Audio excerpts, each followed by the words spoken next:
From Oregon, Mr. DeFazio for 5 minutes.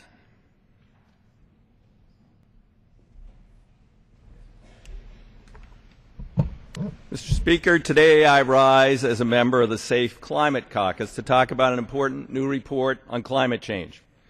Of late, the discussion over global warming has focused on temperatures in the last 118 years when standardized record-keeping began.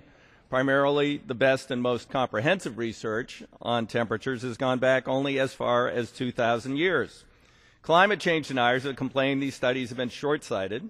They haven't taken into account that warming going on today could have happened naturally thousands of years ago. Climate change impacts today are a result of natural fluctuations, they say.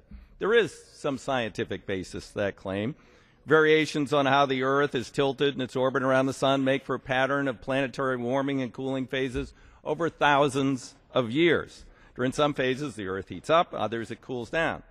But last week, scientists from Oregon State University, including two constituents of mine, Sean Marcotte and Alan Mix, joined with their colleagues from Harvard University and published a study in the journal Science, peer-reviewed, that provides new context on today's climate and rising temperatures. Instead of looking at temperatures from the last 118 years or even 2,000 years, Marcotte, Mix, and their colleagues examined temperatures going back a little further, 11,300 years, the entire Holocene period. The findings are sobering and a wake-up call, and should be a wake-up call to the members of this institution.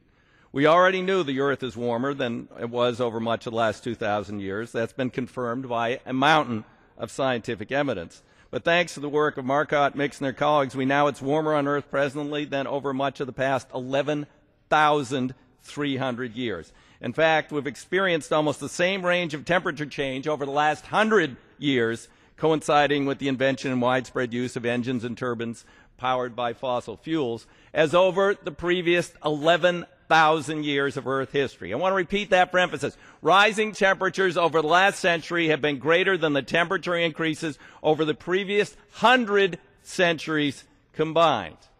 It shows that human activity reversed a cooling pattern of 5,000 years of 1.3 degrees Fahrenheit in 100 years. It's extraordinary, and their projections for the future are also very sobering.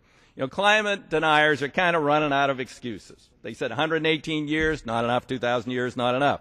Well, how about 11,300 years of certified research?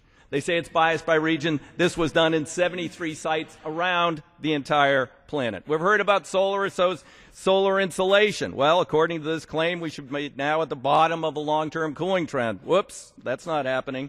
That shows that the solar insulation theory doesn't hold up either. In short, this confirms what those of us who believe in science already know. Man-made climate change is real. It's progressing quickly. We must take action.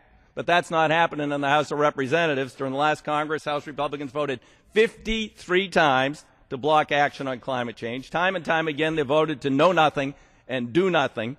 They argued that science isn't settled, but they vote to cut funding for climate science. Here's a few of my favorite quotes from my colleagues on the other side of the aisle. Human-induced global climate change is one of the greatest hoaxes perpetuated out of the scientific community. Another colleague, media conspiracy to promote climate change. Yet another one, shady scientists. And then my favorite. Better known, however, is global warming movement's commitment to severely restrict the use of private automobiles. The rich will still have their limos and, of course, their private jets. Carbon offsets will see to that. The rest of us will not be able to travel by plane and will be stuck sitting at home or sitting next to a gang member on public transportation. Yes, that was actually said on the floor of the House of Representatives. Mr. Speaker, it's time to stop the nonsense and the blather and get serious about climate change. The evidence is in. The only question is whether the United States House of Representatives will listen and act. Thank you.